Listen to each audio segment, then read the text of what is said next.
Hello everybody, I'm Alex Pell and I am the technology editor of the London Evening Standard, and I'm delighted to be here with you all today to have a fireside chat with, I don't think you really need much more of an intro than you've just already had. Steven Bartlett. It's a pleasure to be sitting here with you talking. We're going to be talking predominantly about Web3 and entrepreneurship, and it's in particular a bit of a London focus, why London's regarded as a centre of excellence for Web3, but we're going to broaden the conversation out, talk about different types of technology, different issues, and of course anything you'd like to bring into the mix is all good. But I think what might be fun is maybe a couple of, because obviously a lot of the audience will know you through TV, from Dragon's Den or from the podcast, but yeah, maybe they don't quite know the real you. So maybe a couple of icebreaker questions might be fun. No, you know I told you this, right? Oh, no, I thought you were pulling out the icebreakers. No. Okay. I've just realised I forgot to take my phone out my pocket before I sat down. All right, so we're all going back to yours afterwards. No one told you, and there's no food in, so what are you going to order for a takeaway? Oh, a takeaway. I'm being really healthy at the moment. You guys some of you will know of a company called Zoe, which is a personalised nutrition company. I've actually spent all morning with the founder, and then the team came over to our office in London. I went for lunch with the founder this morning as well, talking about the future of the business. We invested quite heavily into that business, about $2.5 million through my fund, and it's really changed my perspective on food. So right now, if I was to order takeaway, it would be a salad. We have one person that loved that. It would be something because I'm thinking a lot about getting the 30 plants I need a week into my gut microbiome. I have a really narrow gut microbiome, which is causing me a ton of issues, so I'm trying to broaden it out. I'm the person who orders the same thing every single time in every restaurant, and that has a consequence. You get a really narrow gut microbiome, so I'm having lots of plants at the moment. So it's the worst answer I could have given. But I thought I might have known you'd get a plug in there somewhere. Well, there you go. Most people have just said a pizza. ad. But that's cool. So one more. Okay. So you're heading to the gym. Yeah. You're in need of motivation. What's your power song? What's going to get you? Well, I was listening to the new Drake album that dropped this morning. The jury's still out. My power song in the gym, I'm listening to Fred again a lot. I just because I'm doing a lot more sort of cardio and stuff, that sort of monotonous, repetitive music I love. So Fred Again, anything in the gym right now. Clara, that song for Clara on Fred Again's track, I listen to that a lot. Yeah. Okay, right. Well, I think we're suitably warmed up. Let's get into it. Did I mention Whoop? I'm joking. Okay, so obviously a lot of people here will know you from from Dragon's Den and the podcast. Maybe they may be slightly less familiar with your role at Third Web, which is obviously a platform for organisations who want to build Web3 technologies, and Flight Story, which obviously is a marketing agency for all types of different new emergent technology companies. So I suppose that puts you at a very interesting sort of nexus, because you're across this in so many different capacities and ways as an investor, and in all the different types of roles that I've just described. But so you've seen it from lots of different angles, but the thing about Web3 in particular is that it actually covers quite a lot of different types of technologies. Yeah. And they're connected, but people, for those who are maybe less familiar with it, maybe you want to give us a very potted definition of what do you mean by Web3? How do you see it? I don't use the word Web3 a lot because I think it's beneficial to be specific. But when we think about Web3, it's this new iteration of the internet, which is more transparent, ownable, immersive, decentralized. And within that, you have lots of other intersecting S-curves that are going to impact what we call Web3. Artificial intelligence is one of them. In the not so distant future, quantum computing is going to create a whole new plethora of opportunities as a brand new S-curve that's going to change the game. Renewable energies is another S-curve coming off all of this that's intersected. So I think it's really beneficial if you want specific lessons and you want to be specific about the disruption that's going to be caused. You have to be specific about your vernacular. So when I think of Web3, it's this catch-all term for lots of things, but AI and VR are not the same as the blockchain. So I specify, and throughout whatever I'll say on stage today, I'll be talking about specific technologies. They're all intersected, and I think this is the really exciting thing, which makes it a singularity where we really don't know what's coming. Because when quantum computing arrives, that changes the game for the blockchain and AI. And when renewable energy and energy gets cheaper, that changes the game for virtual reality and artificial intelligence as well. So it's a big catch-all, and it will fall away over time. That's the truth. And even the term Web3, we don't use the term Web2, but in the start of the S-curve, we have specific vernacular which falls away, which happen in all iterations of the internet. It's always the danger of these kind of conversations that, that is always a challenge. To people know what we're talking about, we tend to use a shorthand that we may not use generally in business. And we will actually be talking about the intersections of all these different technologies. Mm-hmm. But just to be clear, are we saying that for the purposes of this conversation at least, that Web3 would be, the common thread might be the blockchain that runs through them. Yeah, so that would include, NFTs, crypto, and also metaverse, all those kind of things. But although AI and quantum will obviously impact them, that's not necessarily what we mean for this conversation when we say Web3. Is that? Yeah, I think so. We're going to talk about the blockchain predominantly. Is that what you're saying? Well, not necessarily about the blockchain, but things that are linked by the blockchain. Sure. All those different topics. Sure. Would you agree? Fine. Yeah. So with that in mind, obviously, there's a lot of talk about Web3 startups, Web3 technologies, but what, there's been some disruption, but there's also been some challenges. I would like to talk to you about London's role in all of this, because obviously London is a centre of excellence for all different types of technology. How do you see London's role in Web3 technologies, and why is it an exciting place for these types of companies? I think London's obviously, it's like the capital of the UK, but the UK and London, London has, if we think about intellectual capital, it has 5 of the world's top 20 institutions here. It has more venture capital investment in deep tech than, I think it's 3.1 billion, than France and Germany combined. So you have really smart people, you have huge amount of capital, when you have a multi-ethnic, whatever the politically correct word is, multi-ethnic, diverse culture, you get a conflict of ideas which is conducive with innovation. So it's funny because sometimes people think that London chose innovation, but I think innovation chose London. I think it's got more capital, it's got great talent. The legal framework is pro-innovation usually, where in other countries it's not. That's why we've seen this huge explosion of fintech here. I think we're now 4th in the world in terms of creating unicorns in London, behind San Francisco, Beijing, and I'm going to say New York. That's London. And I think those are the big drivers of it. I think those are the big drivers of it. Really smart people, conflicting ideas, legal framework is supportive and not restrictive, more capital. An open society really matters as well for innovation. Okay. But it's not all gravy, right? There's some challenges here. So what would you see, that might hold, what are the problems London faces in terms of being that centre of excellence that we just talked about?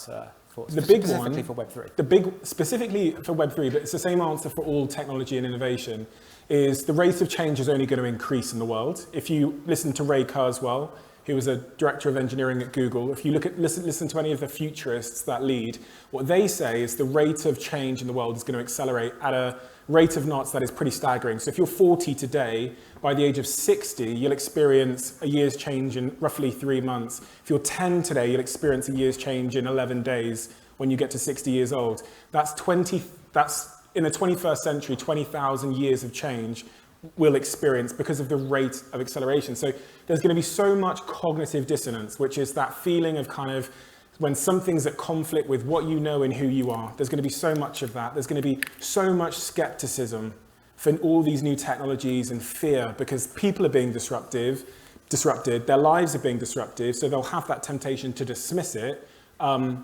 But also legislation, there'll be pressure on legislation to ban things and stand in the way of innovation. The biggest threat in that world, where change is only going to accelerate, is we're going to put legislation in the way of innovation, and other countries won't. And I think there's a lot now with AI. It's kind of like you're damned if you do, you're damned if you don't. But if the UK, who do need to put in sort of regulatory bodies, like you have the FDA that monitor food and medicines, if they come down on the wrong side of innovation, they're only going to be cutting off their nose to spite their face. And that innovation will just move to Portugal, like a lot of it has and Dubai, as we've seen with Web3. It'll go to a better place. And we are moving into this like innovation revolution with all of these immense S-curves that are coming into play at once. So how do you find the balancing act between protecting society from the harms of technology, but also not stifling innovation. And then I should say it on an individual level as well, because you're all probably founders or involved in companies.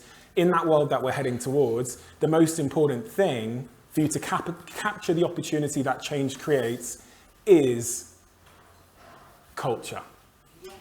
And if you think about it, like countries have a culture, and our country's culture towards innovation has been conducive with good outcomes. But at an individual level, you, as a human being, you have a personal culture and philosophy towards change. Do you lean in or do you lean out? When you saw people spending 100K on monkey pictures on the internet, did you close the browser?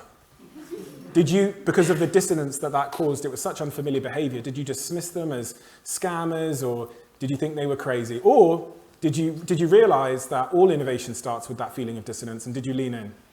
Whichever type of person you are on an individual level will probably correlate to how well you do at capturing that opportunity that this change is creating, and on a team level. When you think about your company culture, I spoke to both Brian Chesky, the founder of Airbnb last week, and Daniel Ek, maybe the week before, Daniel, can't remember. Brian and Daniel, Daniel Ek's the founder of Spotify, and both of them, in their 20-year sort of careers building their companies, whatever it's been, said to me, when I was 20 years old, I didn't know why culture mattered. When I was 30 years old, I didn't know what it was. When I was 40 years old, I realized that the culture of the team and their attitude towards change is the single most important thing. And Daniel Ek referred to me as Spotify's mistake rate. How do we increase our rate of mistakes, our experimentation rate, how much we're leaning into this change that's only going to increase? And I think it's teams that have that culture towards change that is proactive and positive that stand the greatest chance of capturing this next wave of innovation, and countries and individuals. So it's really, for me, it's a psychological thing and it's a culture thing. Interesting. Okay, so we've touched a little bit on how big brands have worked with Web3 technologies, and AI obviously, but I'm interested in your thoughts on how companies that maybe don't have much expertise in Web3 or know very much about the idea, is this something that they should be looking to get on board with, and how can they get involved? Like, in what ways could they do that and maintain credibility? So it goes back to what I said earlier about this kind of like mistake rate idea, leaning in thing. I've come to learn that, and there'll be questions you ask me today where I will say, I don't know the answer. And the reason I'll say that is because you're lying if you say you can predict a future where things are changing so unbelievably quickly. So when people ask me about like, what's an algorithm going to look like in 6 months? I go, I don't know the answer, but in 6 months' time, I'll know the answer. Because our rate of experimentation far precedes everybody else that we're competing against. So if you think about it in the context of the Diary of a CEO, we have a head of experimentation, a full-time data scientist in the team. We're conducting more experiments than we believe than any podcast on planet Earth. So I don't know what platforms or algorithms we're going to be using in 6 months' time, but in 6 months' time, I'll know. Because we have a higher experimentation rate than all of our competition. In a world that's going to accelerate in its rate of change, the thing every team and company and individual should measure is their rate of experimentation. And I've studied Amazon's Jeff Bezos, who in his shareholder letter said, we're the best place on earth to fail. None of you know A9.com or the Ruthless or the Fire Phone or whatever, but you all know AWS, which was the 1 in 10 experiments that paid off. Moving into this world of cognitive dissonance and accelerated change, what you need is a better experimentation rate. So I would say to those companies, how do I set up your team to remove all of the things that are disincentivizing your people to fail faster, to lean in, to get their MetaMask wallet and download a JPEG and play around with it? What are all the things disincentivizing your experimentation rate? One such example I always give is that I work with two brands within the same family for many, many years, the dad and the son. And when I took a new idea, say it was the blockchain, to the dad's business, I would wait 9 months for Joanne to get back from annual leave for him to consider it. I took the same idea the same day down the street, 100 yards, to the son's business. The son, halfway through my explanation or suggestion about using this new thing called AI or the blockchain, would stop me, get his assistant to call the team in, tell me to repeat what I just said, and he'd look at both of us and say, we're doing this now. We're doing this today. What he intuitively knew, I believe, was that the biggest cost in business is not a failed experiment. It's not downloading the MetaMask wallet and playing around or messing around with OpenAI. The biggest cost in business is the time you waste making decisions that are either irreversible or low cost. The son proceeded quickly. He had this attitude towards failing fast. And that meant that that one experiment, I believe, gained that particular brand. And there's some people in this room that worked with this brand. I can see some of my former colleagues. Gained that brand more than 5 million Instagram followers, but probably less than 10 million, somewhere in that range. That one experiment. If it had failed, the next day the son is on to the next experiment, closer to the 1 in 10 that Jeff Bezos was talking about. And by the time the father decided to run the experiment, it didn't work anymore. Instagram had closed that loophole. And then the son's business outgrew the father's business and then was eventually acquired. I just watched how speed in decision making and what Jeff Bezos often talks about making type 1 decisions, irreversible decisions, as fast as you can, being the most important thing. And that's only going to get more important. When I say this, it doesn't happen because the thing that controls behavior is incentives. So, someone in this room will go back to their office and say, right, I listened to this guy as a podcaster or something, he's on Shark Tank or something, and he said, fail fast, I'm going to write it on the wall. Good luck. But the incentive structure of the team, you look at their job descriptions and it says, do your job. Do your current job. And most systems don't change because incentive structures stay the same. So you have to redesign what a company looks like.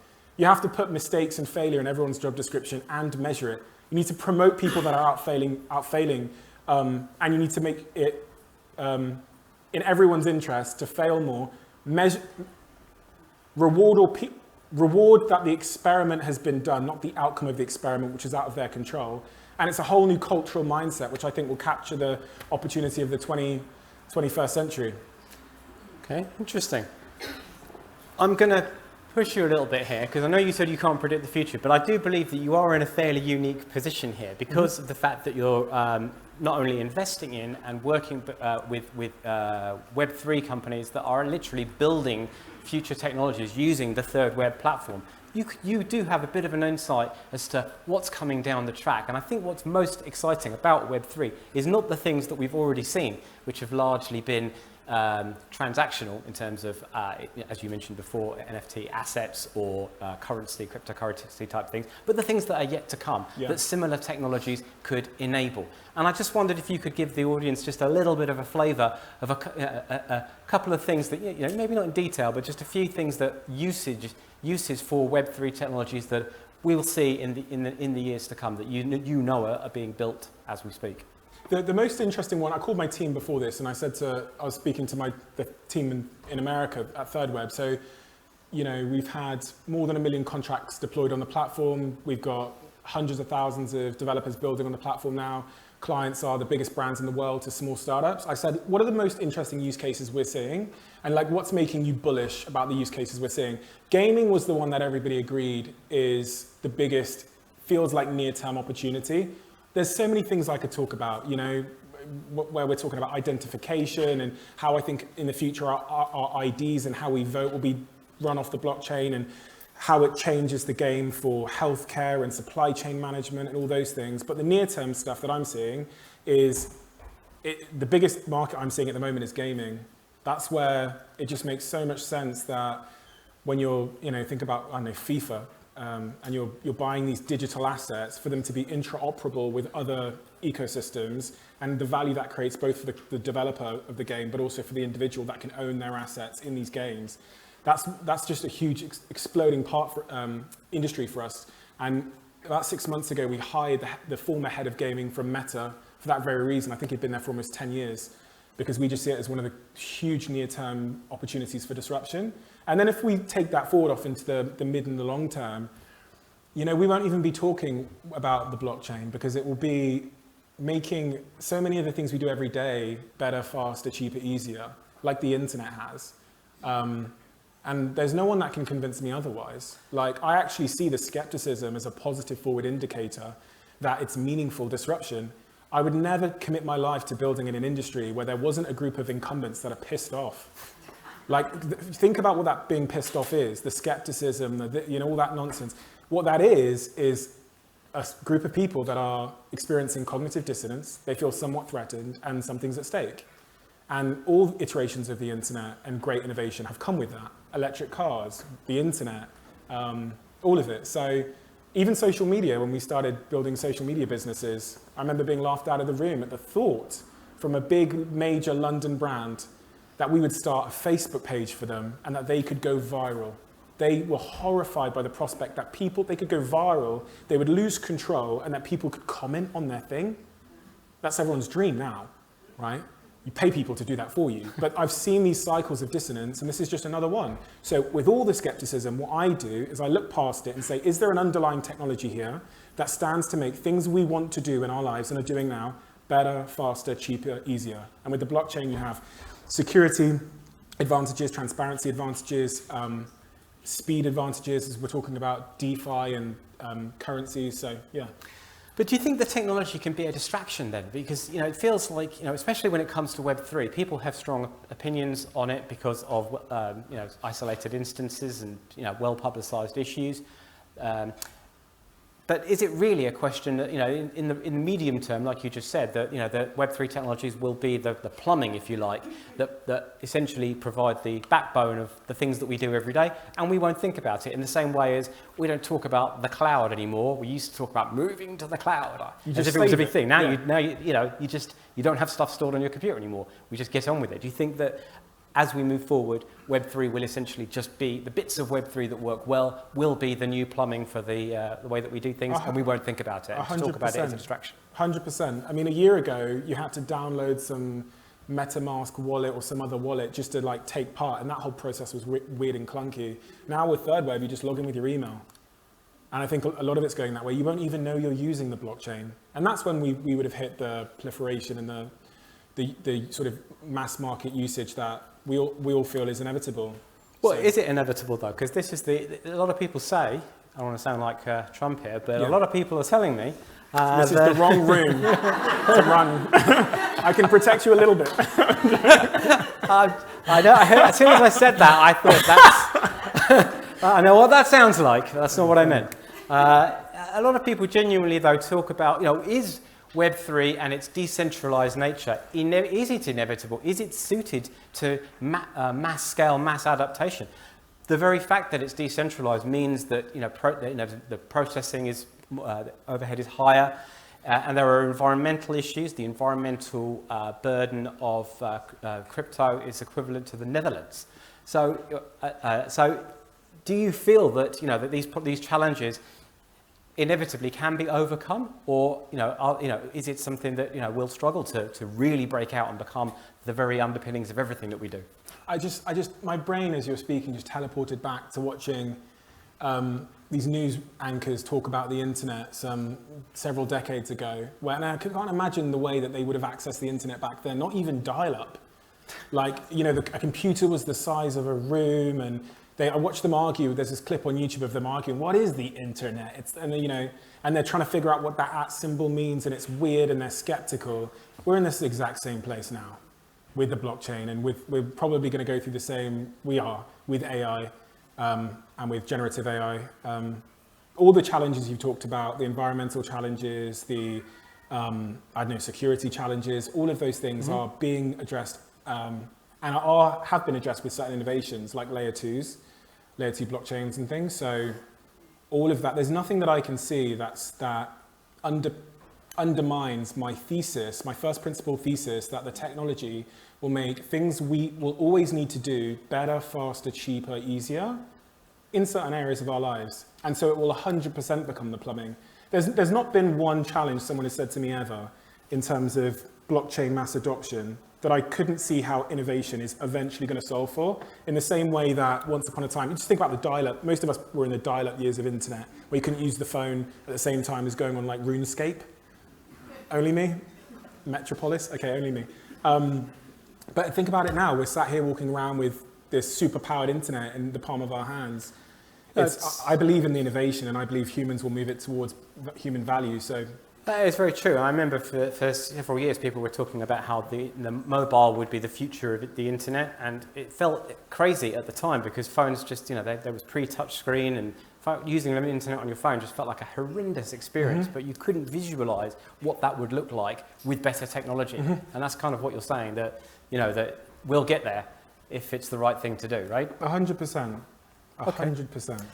But this isn't to say that there aren't challenges along the way. I mean, we should not pretend that it's entirely a bed of roses. Obviously, there's been well publicised issues with crypto, in terms of scams that take place every day. And with cash. And well, that's true too. That's true. I know a couple of people that have been scammed with cash recently. I actually know more people that have been scammed with cash than crypto. So. No, listen, I'm just, that's fair point.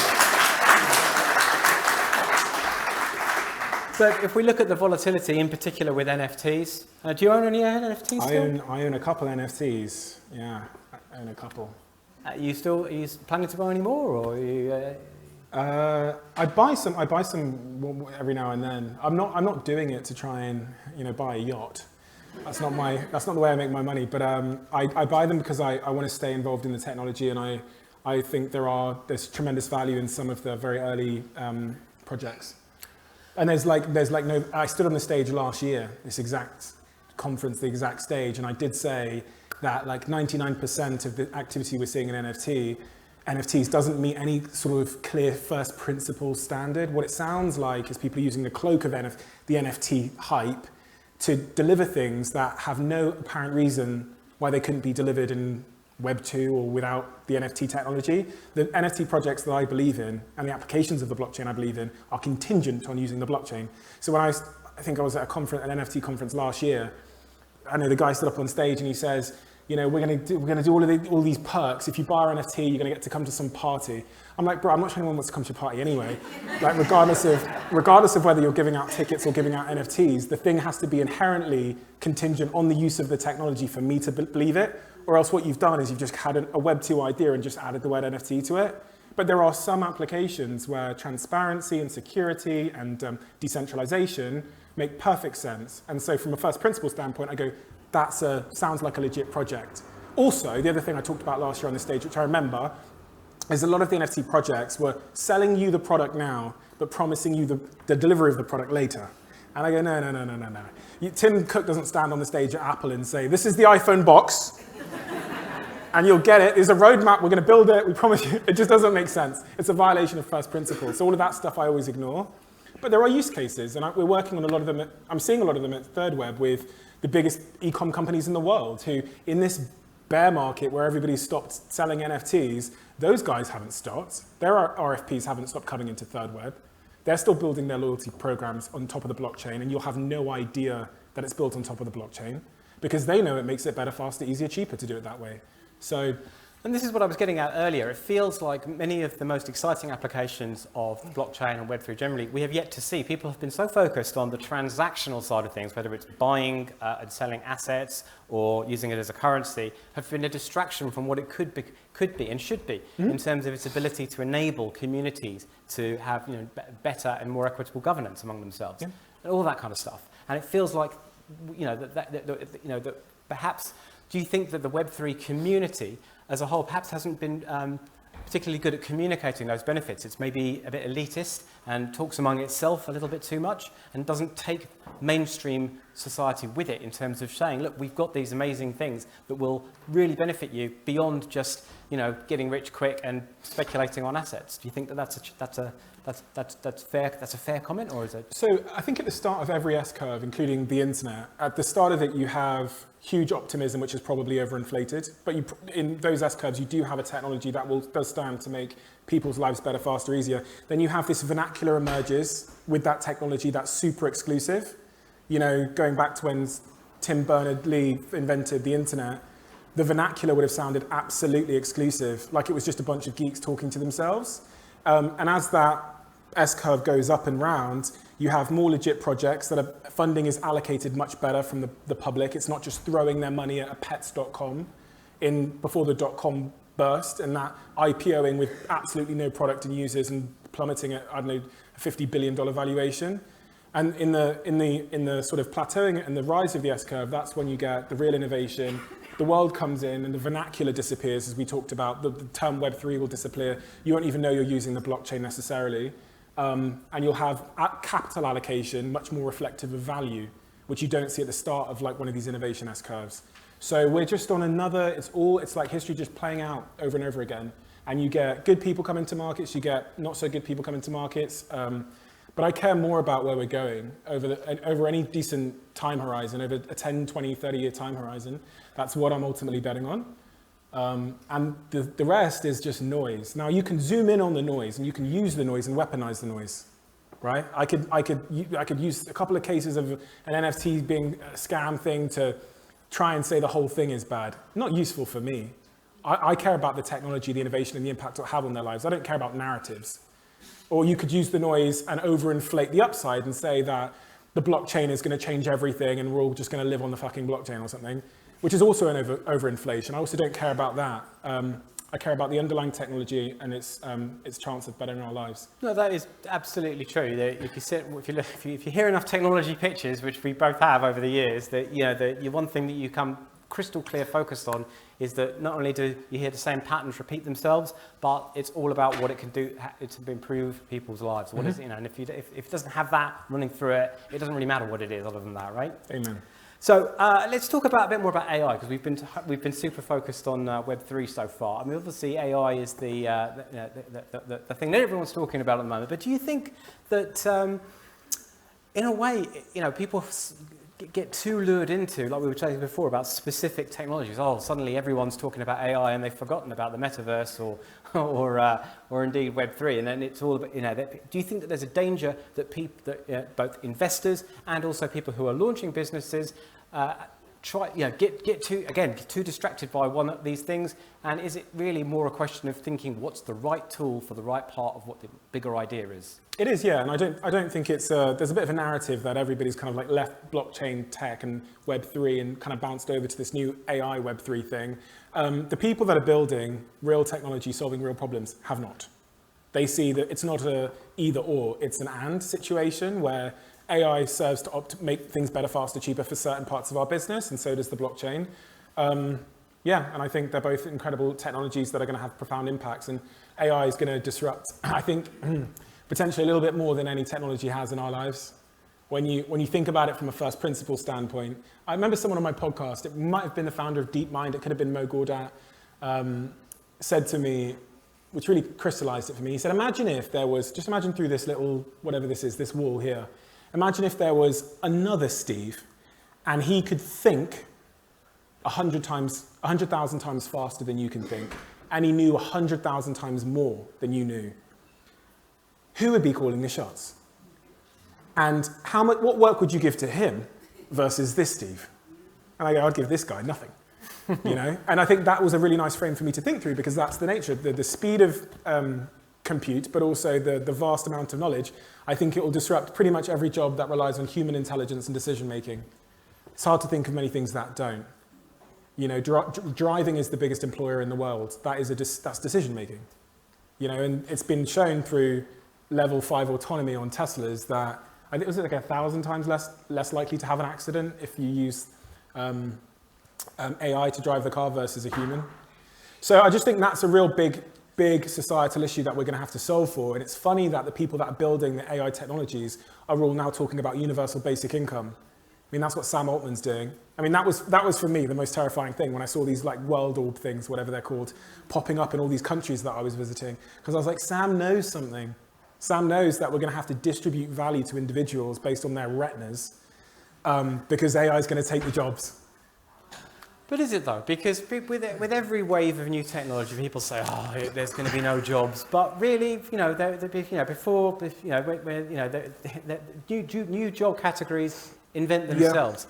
Yeah. The very fact that we have social media, we have SEO wasn't a thing until it was a thing. Now we have prompt engineers needed for AI. There's going to be all sorts of additional roles created that people just haven't quite figured out what they are yet. And I think maybe you're being a little pessimistic with regards to what it can bring to society. I've just spoken to so many of these experts and they're not optimistic. Okay. So who am I with my chimpanzee brain to be more optimistic than someone who I think has a $4 billion company in the space? And if he tells, and I remember arguing with Mustafa at DeepMind, the former DeepMind co-founder, and I was like, Mustafa, your book starts with, we can't contain AI. And then at the end of your book, it says, we must contain AI. Why didn't you end the book with, we can contain AI? And he said to me, he goes, because we must. I go, but can we? He goes, we must. I said, Mustafa, can we? He goes, we must. And then he crosses his arms. And I was like, oh, you motherfucker, you know something I don't know. Yeah, it doesn't sound very promising, I have to admit. But you know what? So yeah, you're right, I think, to a point that with all these revolutions, the Industrial Revolution, there was big forecasts that it would result in nobody having a job. I think this is slightly different because I don't think intelligence has been disrupted yet. And I think intelligence is actually and language is the foundation of, it's the glue of our society. I was watching this video and it talked about the importance of language for humanity and how our whole society is like held together with it. I'm not just talking about passwords, I'm talking about religions and how we interact. And the introduction of large language models that are so impressive, I think, is just, it really is like a singularity where I don't think anyone who is intellectually honest can see past that point. So what happens? I don't know. But we do need to get legislation and governments very, create a sense of urgency, I think, with governments, because there are some near-term consequences, like we're talking about whether you believe content or not, and how much of our lives are run off believing the things that we see and experience, how much of our lives are run off seeing something on the internet and believing it to be true. So everything is relies on that. So I think about hacking, I think about misinformation at a political level, but also on a day-to-day level. And there's this real near-term risk that I'm actually personally slightly panicked about. And I've put stuff in place in my own life to ensure, and some of my friends know this, to ensure that the near-term risk of misinformation, i.e. seeing something and it not being true, is we're preventing the downside. And also, you think about like hacking. You think about hacking someone or hacking something in the age of artificial intelligence. If the hacker is 100,000 times smarter than me, I think it's just a whole new world. And Sam Harris, who I spoke to, a lot of you will know Sam Harris, said he thinks that in a decade's time, the internet will be like, well, he thinks, and that he could see how in the near term, the relative near term, the internet will just be a wasteland because you won't be able to believe all the things you're seeing. Interestingly, if we're talking about S-curves intersecting, the blockchain is one of the only ways I've seen to verify the things that we're seeing. And there's a big initiative going on at the moment with Getty Images and Adobe, where they're using, and I think the New York Times, where they're going to be using the blockchain to verify the content that they publish to the world.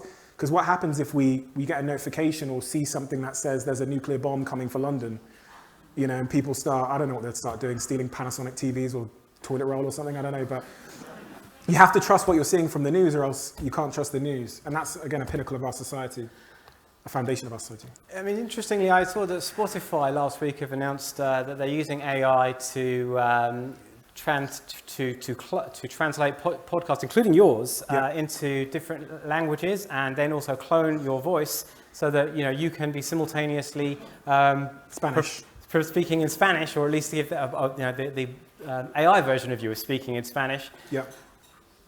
How do you feel about that? And what happens if the AI version, Spanish-speaking, Stephen, comes up with better ideas than yours? Wouldn't surprise me. So I think it's a great thing because the biggest barrier to growth in content is language. So the biggest barrier to growth in podcasting is language. Is about 10% of the world speaks fluent English as a native language. So you think we sit there, we do the Diary of a CEO, we're speaking to great people, we believe good ideas to share, but only there's 90% of the world that are theoretically blocked out of that information. So it'll make the world smaller. It'll make it easier for us to communicate. Conferences like this, I remember doing one conference in I think, the Middle East somewhere, where there was a booth of translators. There was 13 of them down the side, translating it to people tuning in. The world becomes smaller, content reaches further, and I think as long as there's transparency around the fact it's generated with AI, I think it's fine. And by the end of this year, so we've got a couple of podcasts coming up, all of our podcasts going forward will be translated into, using Spotify's system, but also our own in-house system for YouTube, will be translated into Spanish, French, and we've got Sanguru coming on, so we're translating that one into Hindi as well. So excited about that. You know him? Yeah. Okay. So we only have a few minutes left, and I think it would be a crime if we did not talk a bit about business and Dragons Den and pitching a little bit more, right? Because, what advice would you, I know you get probably asked this 100 times a week, but in particular, thinking about companies that are at the cutting edge of technology, like Web3 or AI or emergent technologies, what are the biggest mistakes you see them making when they're pitching an idea, and what advice would you give to them? I think the most important pitching advice I can give anybody is to remember that humans care more about stories and emotion than they do facts, stats, and figures. And the best pitchers in the world are in fact just great storytellers. They take you on wonderful emotional stories, and they view the art of selling their business or selling themselves as a job of telling a really wonderful, great story. I went around the world in 2019 and spoke 50 weeks a year on stages in every corner of the world, from Sao Paulo to the Ukraine to Barcelona. And every presentation I did, up until pretty much the point I left my business, every presentation I did on stage started with me walking up on stage and saying the following. I'm going to reenact it for you. I'd walk up on stage. This is exactly what would happen. I'd walk up on stage and I'd stop and I'd say, nice 10-second break. It makes everyone focus on you and get really sort of apprehensive on the edge of their chair. Then I'd say, this is exactly why you were expelled from school. You are incapable of sticking at anything you don't believe in, and you always think you know a better way. Don't call me, and don't call the rest of your family until you go back to university. And with that, my mum hung up the phone. That would be the start of every presentation. And what I'm demonstrating there is I view the job of selling a marketing agency is in fact the job of telling a great fucking story. And through that story, what you would learn about was that we're the best at fucking marketing. And I would conclude the story by, just before I left the stage, I'd say to the crowd, I'd click over to a picture of me and my mum together and say, and me and my mum have never had a better relationship. Thank you. And I'd get the same reaction, right? And I think what I take from that is like, and I've done, in my new book, I talk about all these studies about why humans remember things and what resonates with them. And it's not stats, facts, and figures, it's emotion. Founders and pitchers don't understand that for some reason. They think their job is to talk about, and marketeers don't understand that. They think their job is to talk about the utility and the practicalities and how it's more convenient and cheaper. But when you think about the brands we love the most, like an iPhone or an Apple, they are deeply wedded in emotion, to the point that we make illogical decisions to buy things that are more expensive and probably not as good because of that emotion. Great founders, great storytellers, great marketeers know that. And that's what we care a lot about. Interesting. So if you were starting out yourself again now, like, without the vast empire that you have built, what would you pick as an idea that you would think I could really get behind that and make a success of it? What industry or technology or what idea? If you were pitching to this audience, would you go, that's my thing? So if I was 18 or if I was 21 or if whatever age, if I was starting my career again from scratch, what I would think is, so I write about the first law in, I'm not plugging my book here, but first law in my book is about these 5 buckets that we all have to fill in our lives. And I tell this story of Elon Musk coming up to my friend in San Francisco and this conversation they had where Elon's talking about building rockets and Neuralink and all these crazy things. When Elon says that, because he's got 5 full buckets, which I'll explain, everybody sells their house to back Elon Musk because he has a full bucket of his knowledge, a full bucket of skills, which is what you can do, full bucket of his network, which is who you know, a full bucket of his resources, which is what you have, and a full bucket of his reputation, which is what the world thinks of you. When you're young, these first 2 buckets of knowledge and skills are the most important. These are the 2 buckets that no professional earthquake or anything can ever unfill. You can lose your resources, you can lose your reputation and your network, but you can never lose your knowledge and your skills. Everything originates from those 2 full buckets. The other buckets just fill when those 2 buckets cascade. So the question becomes, where do I go and get the most high value knowledge and skills? I would go and work in an industry where there's a clear wave coming into shore. One of those S-curves I talked about, artificial intelligence, the blockchain, quantum computing. And because you want to be as close as possible to the failure, I'd go and work in a startup. I would go and work in an AI startup that's probably going to fail because that would be the highest returning for that thing for those first 2 buckets of knowledge and skills. So that's what I would say that's what young Steve would be doing. And it's also why I said earlier on that my life, I've tried to build in areas where there's a huge amount of skepticism, where there's a huge amount of apparent disruption, like social media, which used to be disruptive. Then the blockchain, I built a business there as well. And AI, I'm sure I'm going to build a business in artificial intelligence as well. Because hours spent there return the most in terms of forward-facing personal value. Okay, great. Well, it looks like our time is up.